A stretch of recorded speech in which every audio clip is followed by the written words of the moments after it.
Sorry. I am going to mute you all. Don't be alarmed.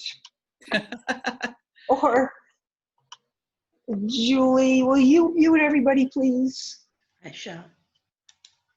Yep. All right. Except me and Bonita. Yeah. All right. Great. All right.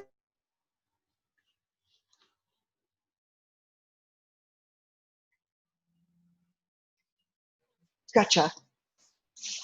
I want to welcome you to, this could just be a very interesting night all the way around.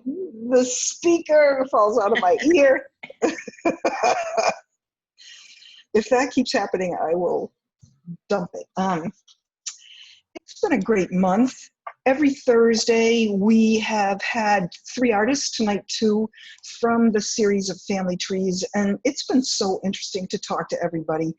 And on all of the calls, we've had a lot of artists show up, and that has been awesome too, because we've had time to hear from many of them, from art appreciators, and certainly what is going on in our lives right now is an unusual set of circumstances for our creative souls and hearts to wrap ourselves around. So I'm just interested in the conversation and to keep the conversation moving. So tonight I'm so grateful for the help of Julie Cook, who isn't feeling well but looks absolutely magnificent. And I'm so grateful for you being here. And to Bonita, LeFlore, and Carol Benally, who's here with us from Mesa, Arizona, her home. She's dying to get here, but for right now, she is stuck in Arizona. I love knowing that people are coming in from far away, and Annika, it's been a pleasure to have you from Florida, so thank you for being here. So we are, I'm just going to tell you a couple things about what is upcoming, because we are staying virtual for a while and we've got some really, really cool stuff happening. And mostly, maybe you could put it into your brain that Thursday nights are PEG nights, because we're going to go live on many Thursday nights, starting next week with a conversation about sacred activism, which is something really near and dear to my heart, and the Huddle is helping to sponsor that as well. Just a conversation. There will be some guidelines that we'll be talking about that I have developed over a lifetime of spiritual and activist pursuits, and I think it'll be a terrific conversation. The week after, on June 11th, we're having our second community roundtable. We're taking a deep dive this time, and we are talking to people who service our most vulnerable community, and that is the YWCA, Pettingill House, and Jeannie Geiger Crisis Center. So that's on the 11th. And soon after that, we're going to host a small gallery roundtable so that we can hear from galleries all in our area how they are doing, coping, inventing, creating a new life. So anyway, thank you all for being here, and I'm going to jump right in. Bonita is up first. We have some slides to show you as well, but I think she's going to speak with us first. And I just want to say that the way that I met Bonita was like, I wanted her, but she wasn't available. She was taken, and I love that story because Bonita was very, very involved with the Newburyport Art Association. She was on their board. She was also a revered artist member and did very well there. And I started to see her work at all of these collectors' homes around Newburyport. And at first it was like, well, why don't I have her? And so I don't want her if I can't have her. But then the more I saw, it was like, I am so intrigued with this woman's work, and I'm really interested in hearing more about it. So tonight, Bonita's going to talk a little bit about where she's at right now. She's going to talk about current work that we have and brand new work that she's working on right now. So without further ado, my darling, it is Bonita LeFlore. Well, just tell me when you want me to start the slides. Well, I just would like to start off by saying thank you all for coming this evening to hear the two of us, Carol and I, speak to you and share some of our thoughts about, you know, this hard time in quarantine or isolating at home. One of the things I've been thinking about is that as an artist, you know, I need the time to be alone. I need the time to be alone to think. I need the time to read and to experiment and to create. So being in my studio all day has not been a tremendous burden on me. So I'm very thankful that I have this kind of space at home, and that I can just trot upstairs and take some paint out and throw it around. So I'm thankful. I know that it is difficult because I do miss some things. I do miss going to galleries, and as we were saying earlier, seeing paintings in the flesh, where you can get up really close or get far away and realize their size and the dynamics of what's going on in any piece. So I do miss going out to galleries and museums, and it is sad that so many have had to close, but there are virtual ways of doing that. I'm not quite sure how you had the slides set Let's up. start. Okay. We'll start. Okay.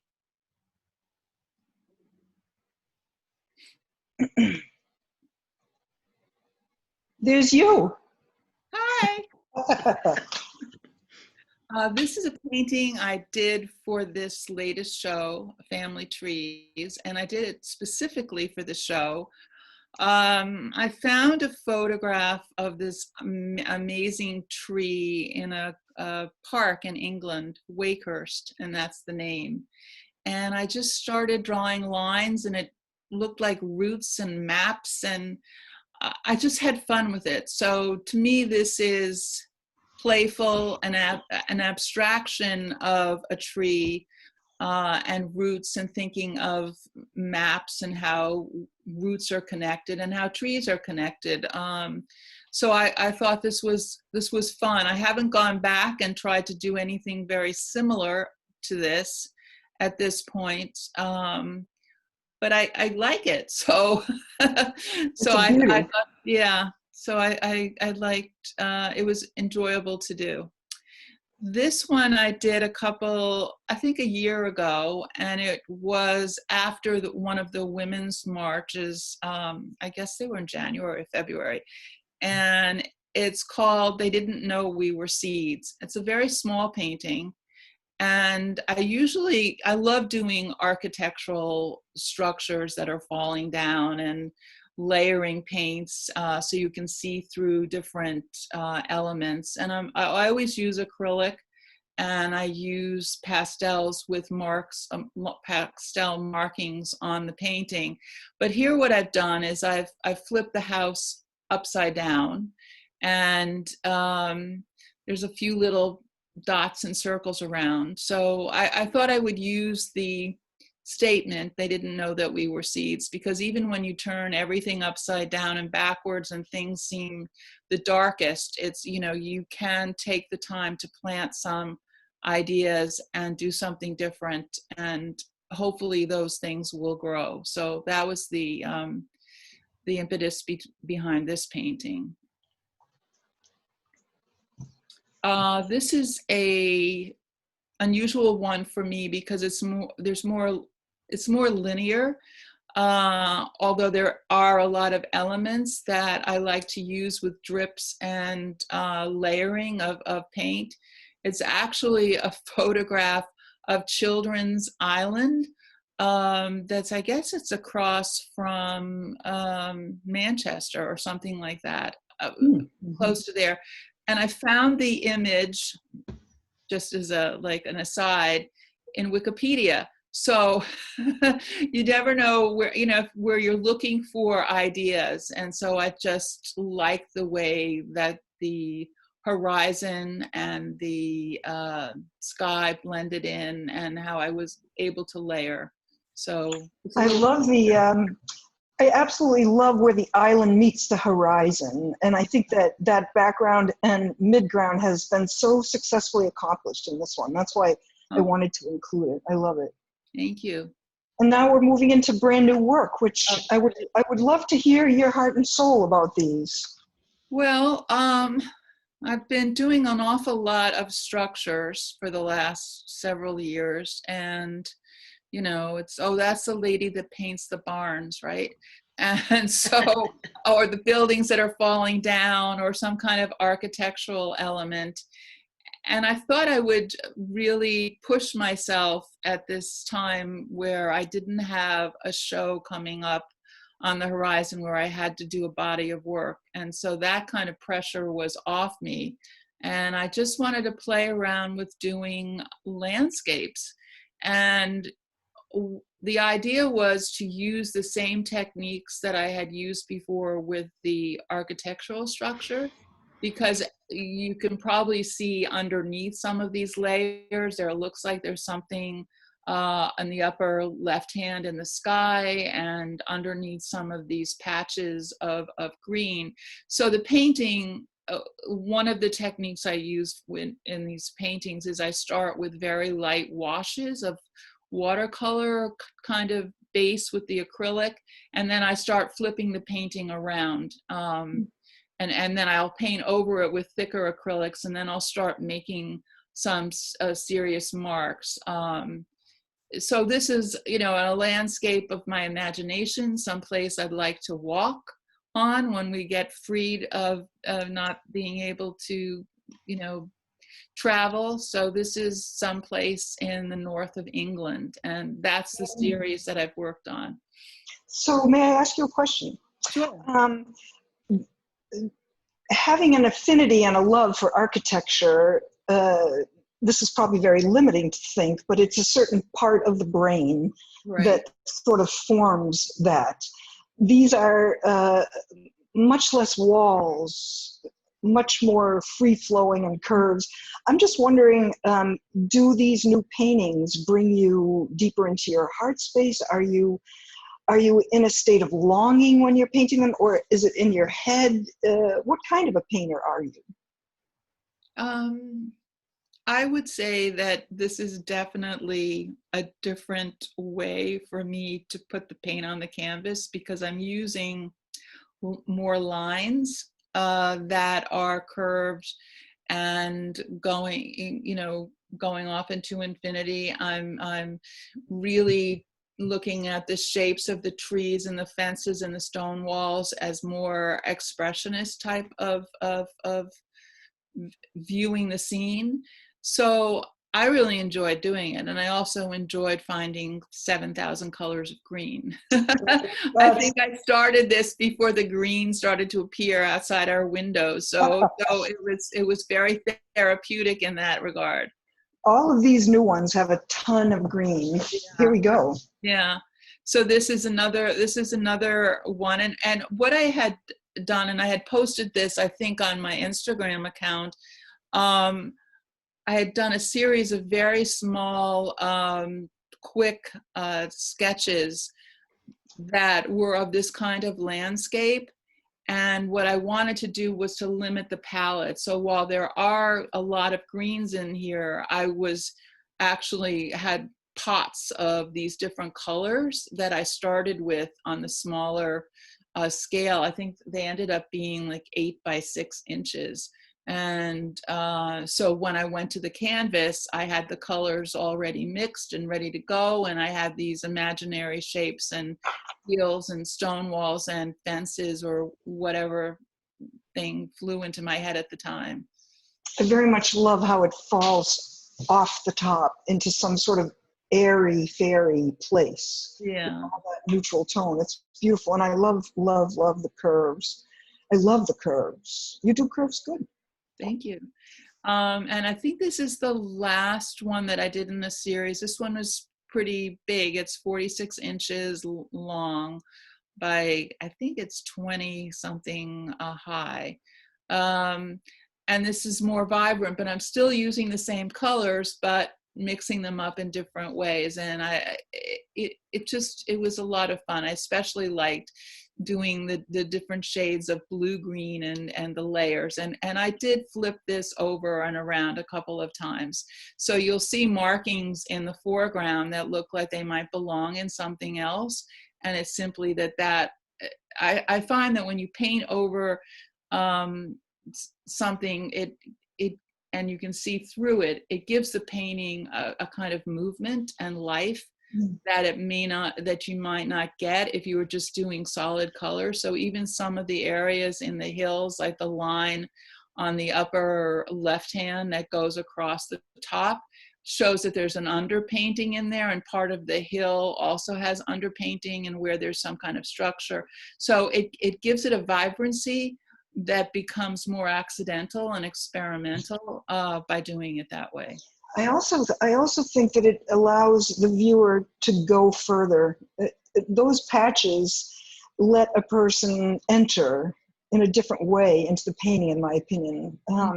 Trisha Jones, who's here with us now tonight, paints that way too, with so many layers, and I feel so intimate with paintings that have a lot of layers, especially that you can see through. Mm-hmm. Are you still painting on unprimed canvas, Bonita? Yes, yes. That's unusual. It is, but when I transitioned from painting oil on very small canvases, I started doing the unprimed canvas because I went back to something that I had done when I was in college and had graduated from college. I was a Helen Frankenthaler freak, you know. So if it bleeds, I loved it, right? There might be a few of those here tonight.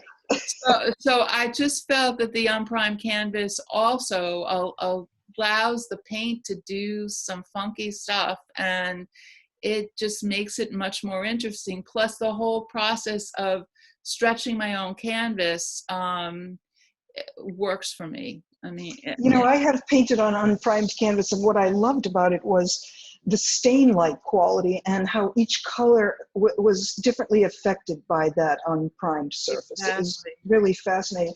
Before we leave you, my darling, I want to ask you, so are you just going to let the studio be your guide moving forward? Are you feeling called to change your subject matter in any way, or are you just going to keep at it? I'm just going to keep at it. I mean, I don't think I'm going to do a whole lot more of the landscapes at this point. You know, I'm thinking, you know, I'm trying to think outside of my box that I've gotten into. And while the last painting I started did have a barn in it, today the barn is gone. Wow. So Wow. you know, I've moved stuff around, and you know, I really would like to do more abstract work, but I have a tendency to feel and that's out of my comfort zone. So when I do, you know, fly in that direction, it's really thrilling. Well, I thank you, and stand by because I'm sure there will be questions when after Carol. Thank you so Okay. much. And so we come to Carol Benally, who is talking to us from Mesa, Arizona, which is where she lives most of the year. We were talking today about how we met, and she is like one of the rare cases, my darling, that we've done this. But she literally stopped by the gallery and had a car full of work and said, could you, right now, because I don't live here. And I said, okay. Her work fits a niche, but it also, besides that, I mean, yes, I am a businesswoman, but not really. I'm just an art lover.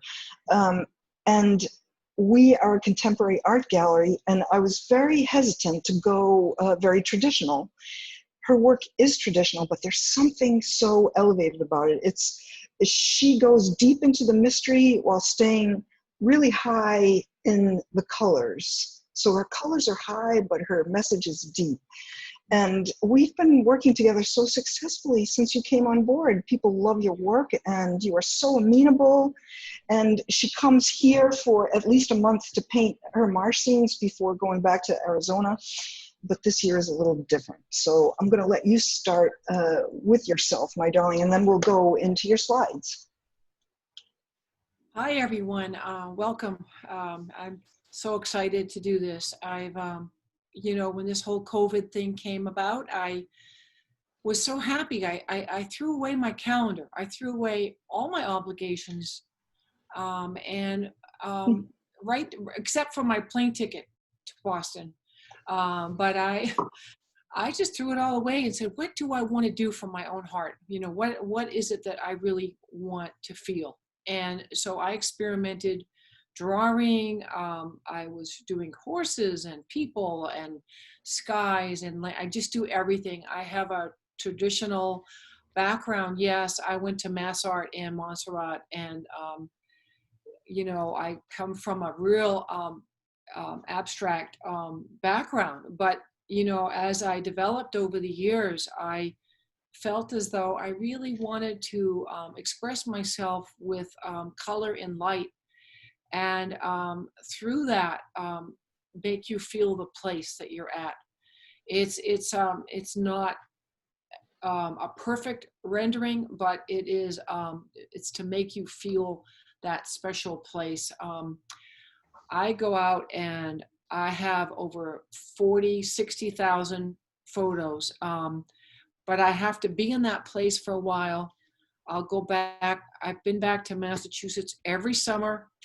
You know, it's my first home. I grew up there, Reading, Beverly, but Salisbury, all that area is, you know, that I love. But I had to see the Southwest because of the national parks. I love to live at national parks. I will camp out. I'll, you know, just immerse myself in nature. I have won competitions in plein air, and that's a plein air picture of me where I really try to capture the feeling of the moment. That painting has to be done in 2 hours because the light changes. And I've really tried to be accurate. In accuracy, I think you really capture the spirit of the place through your color. A picture of my studio. I have stacks and stacks of plein air. The whole top row are paintings ready to be made larger and to be shipped to Paula. I did small ones because I felt confined. And when I come to my studio in Amesbury, I want to paint really large ones. And but I practice a lot. It's all about color and form, but feeling, you know, the sense of the place. So I have stacks and stacks. My inspiration, I never have. I have to. I'm all over the place. I've gone through, I don't know how many vehicles, 50,000 miles a year. I travel from place to place. I know New England. I know Massachusetts, Arizona, the Navajo Reservation. I know it all really well. And so that's just maps. I mean, my life is about maps and finding that special place. And definitely I could talk a lot about, you know, here in Arizona, but I want to ask you something, if I may, and that is that you are in Mesa at your studio, but you also live on the reservation 5 hours away with your family and have for, what, 30 plus years? 30 plus years there. Yes. I would just paint all the time. I mean, I have canyonlands around me, Grand Canyon, Zion. I mean, it's all within a 2 or 3 hour distance. And so I've spent a lot of time there, as well as we have horses and everything else. So I have just an amazing amount of painting to do. This one here is very much is sort of Arizona. I try to not stereotype the canyons and everything, but you know, there's just so much with the land and the sky, and the feeling I wanted to give people was when you start walking down that path, that sky is overhead, and I wanted the color and the feeling to come through with that painting. You know, nature means everything to me. And so when they shut down all the national parks and state parks, I was at a loss. I was at a loss, but I maintained. This one is, you know, walking through this color path. This one is in Essex or Ipswich. Oh, And I was there in the fall, and I was amazed. The color just blew my mind because I'm used to canyonlands and I'm used to red rocks. But when I saw the red of the trees and the falling leaves, and it was so perfect that you were doing a tree show and trees and nature. I was thinking of WolfCon. I was thinking of that walk that day, rustling the leaves through my feet and feeling like a kid again in this immense color. And the thing what this makes this different than being out here is that the color was all around me, above me. As I walk through it, usually the trees will just sort of come over you in this tunnel. It was a tunnel of just color and space, and I love it. This one is marshes and the sunset and that reflection on the water. This is where some of my training is very evident. I really wanted to portray the color and the reflection and that feel of distance, but I wanted you to, when I paint these, they're not always, this one's a little bit more out of my head to get the sky, but I've been at these locations and I have to capture it in my mind, in my photo, on a sketch.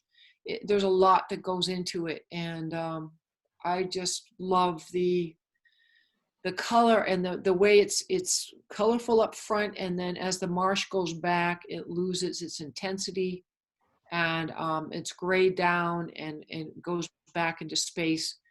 So I want people to sort of enter that and really feel it all around them. Sorry, whoa. I'm gonna have to look for names, because names to me, that's the hardest part for me is the name. This is brand new, isn't it? Yes, this is brand new. This one's Brilliant Sky, and this, happens a lot in Arizona, and I'm sure it does out there by the ocean, where the sun comes up, and that perspective of that sun just comes forward and comes up over you. Just like trees do, and I wanted to capture all that bright color. I love color. I wear a lot of black, but I love color. And This painting would look fantastic, huge. yeah, that one is a 24 by 36, and I want to do a bunch of these, even larger, but shipping it is something else. This one, I love these. In July monsoon out here, you get these big billowy clouds, and you think that is just so relevant to out west, but I've seen clouds like that back east, and I know that if I was sitting at the ocean, there'll be days like that. And this is just kind of a slice of how that cloud just billows up, and that's a lot of my traditional painting skills, but I try to make it where you really feel like you're in it. And so the foreground I simplify, and then I want to push back into space with those low mountains. So this one was an actual place, again, in that Ipswich, Essex area. I come across these places. It stops me in my tracks. And to the left is the marsh, and to further left would be the ocean. This old New England barn, I could just do barns like crazy. But the color, I mean, sometimes I don't make up these colors. This is a moment of the day, usually early morning. I love early morning, late afternoon, when that you have that block of time. And if I was painting this plein air, it would be a fast 1.5 hour painting, but I captured that on photo, and I just love the colors in that one. It's an actual place. So all my paintings are places.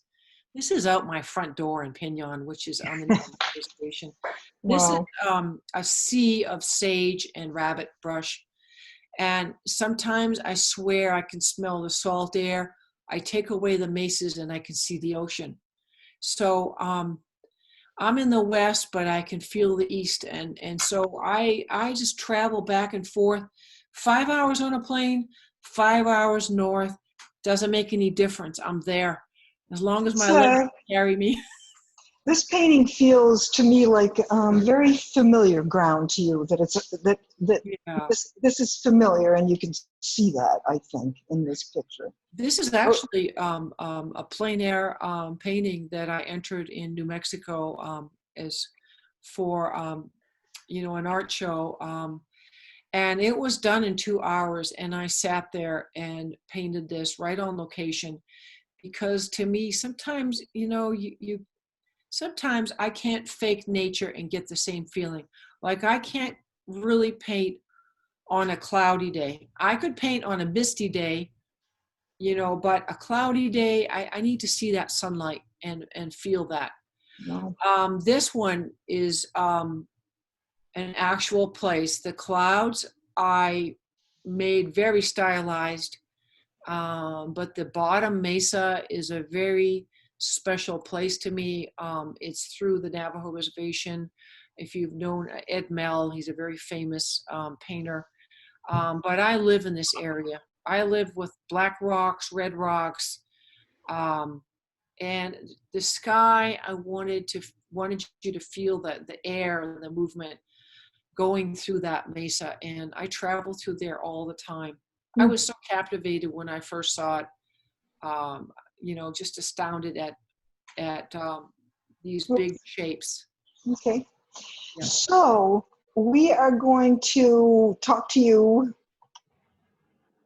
right here, right now. And in a minute, Tricia Jones, who has so kindly come back from last week, is going to talk about our community art project that's coming up. But Oh, geez, I'm sorry.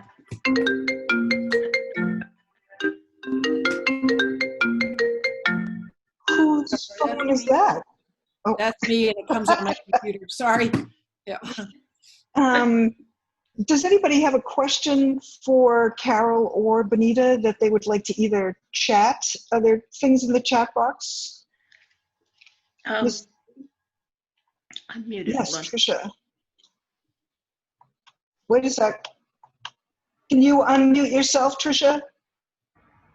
There you go. Oh, well, this isn't a question, but I just wanted to say where is Bonita? Oh, well, your work is beautiful. And I'm particularly excited, I got all, because Children's Island has played a very important part in my life. It's the reason I came to Massachusetts from New York City. I worked on Children's Island for 2 years. It's a YMCA day camp off the coast of Marblehead. Oh. And Oh. it's the coolest place. I sent my son there many years later. So I'd like to look at the painting more. So it's interesting how it was just sort of a place to you, but it's a very special place. You might want to go down to Marblehead sometime and take a look at it. Yeah. Right. Yes. So I just was excited by that. And but yes. No, go ahead. Sorry. Carol, I loved your work as well. I've traveled. I'm a park freak. I've been to many parks. I'll never be done.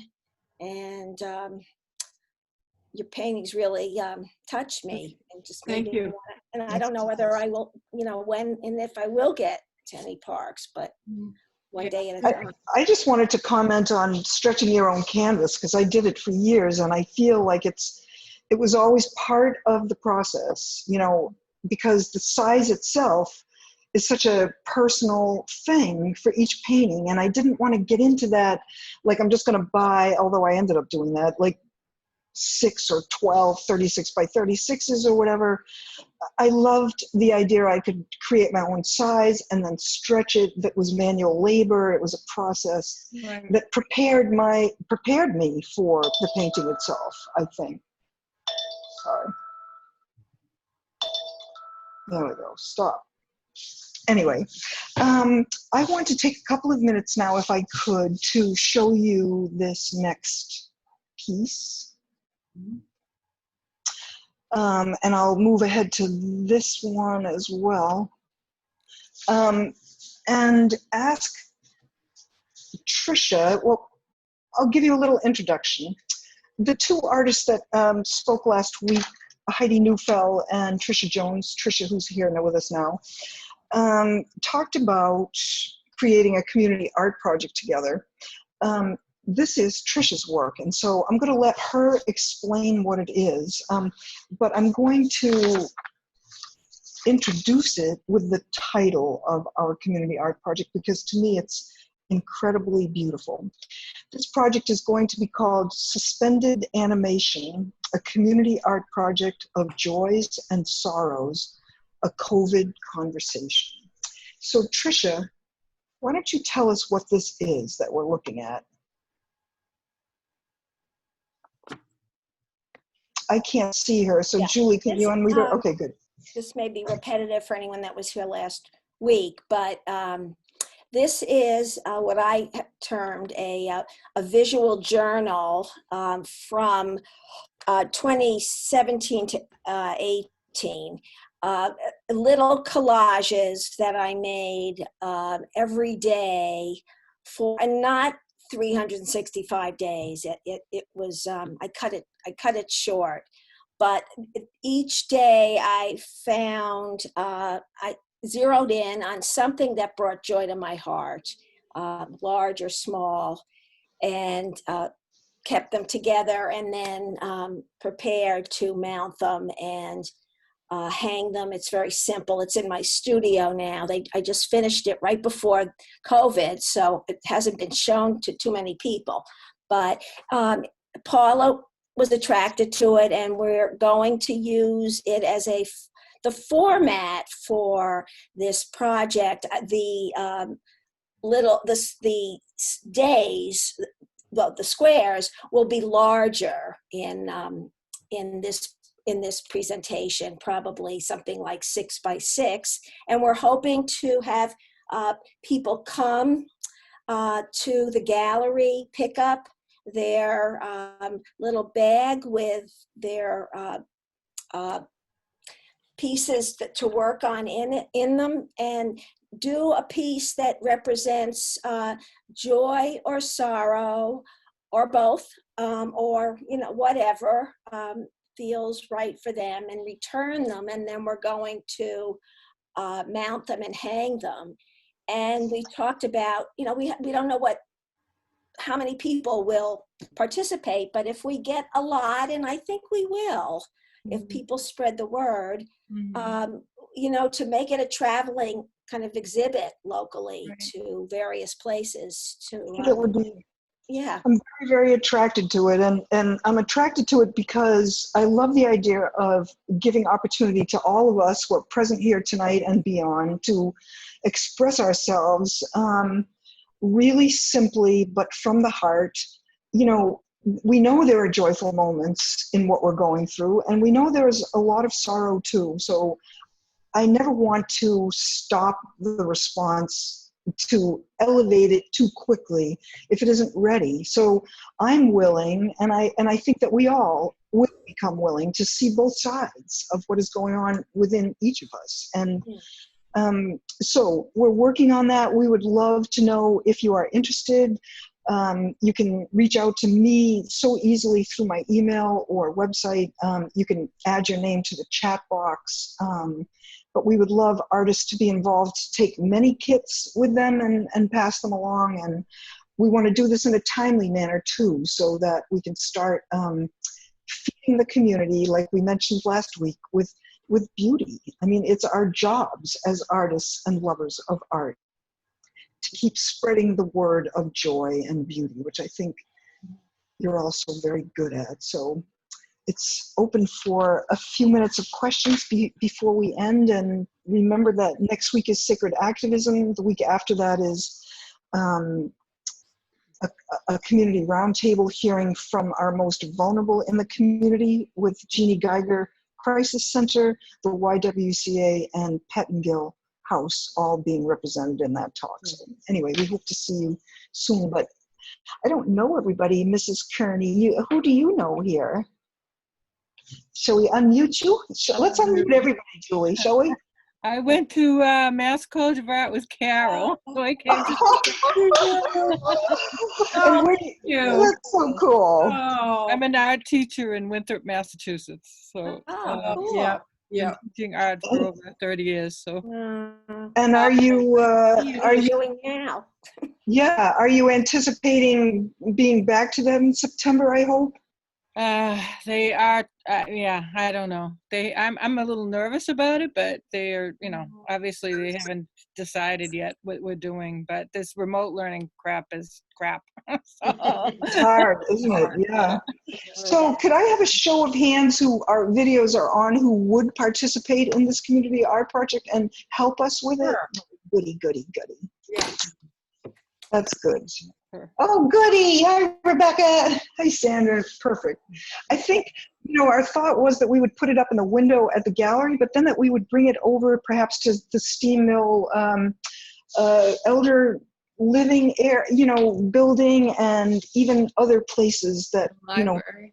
the library and so forth, because I think it would be really good. So When do you think it'll be ready for pickup?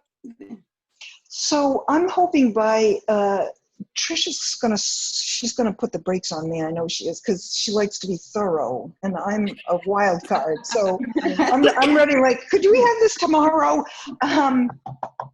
You say by the end of June we'll have this up and ready to go. In the next 2 or 3 weeks, Annika. By the time you get home. Yeah. Okay. I'll be That home would be before that. We'll wait for you. No, I'll be We there in a need week, you, so so- you're waiting too long. So if you want to say anything, we can unmute everybody if you want. And before we say goodbye, this is the end of our artist series for this show, but as I said, we have a lot of things planned, and we have a solo show coming in, The Air That We Breathe with Tobin Ekian. I'm going to try to do it curbside somehow. I don't know. Me and Julie will figure it out. But the engines have started, and there's a lot of caution, a little bit of fear. And I'm talking to the city. I'm talking to other retailers. I'm not going to be stupid, but I'm anxious to see your beautiful faces in person. That's for sure. Yeah. So I thank you so much. Thank you, Carol. Thank you, Bonita. Thank you for being here. Thank you. And I'll see you next Thursday if you're interested in that subject. Okay. So Thank Could I you make a all. quick request? yes. Our nonprofit has one of the Fowles windows for June, and I'm using the art made by the kids in Kenya. I have a lot of new stuff to put up there. If anybody'd like to help me, I need help to figure out Oh, okay. how to arrange their pictures to make a story of some sort. And do you have ways of doing that are socially distant and so forth? Yeah, I guess, yeah, sure. I have lots of images, and if somebody could help me find the threads that connect them. Oh, I'd love to, but Anyway, Well, we'll see. Okay, so Sandra. if anybody wants to reach Annika? Yeah, I'll talk to you, Sandra. okay, Okay, great. fantastic. Oh, I love how we connect. Donna Dia from Vermont, how you doing, darling, before we end? I'm doing great. I can't wait to come down. I'm looking forward to within the next 2 weeks. So Wonderful. I want to be part of this. I think it's a beautiful idea, Tricia and Paula. I think it's just wonderful. Terrific. And Ethel, I just want to ask you, are you working right now? Are you collaging and painting and so forth? I think you need to unmute yourself. There you go. Yeah, it was in a different place on the screen. Yeah, I am working. I'm working in my basement. It's kind of dark and dingy. Oh, okay. But Yeah. I'm working, and I'm planning to move out probably next week into my new space, but we'll see how that goes. You have a new studio space. I'm in an art center in Hampton, so the space is pretty small, and there's other artists. So it's quite a change, but I think it's going to work out well. Thank you. I'm glad. That's good. Nice to see you, Beth. Nice to see you, everybody. Have a wonderful evening, and see you very soon. Thank Okay, you. good night, Paula. Good night, darlings. Thank you. Thank you. Yo. Thank you, Paula.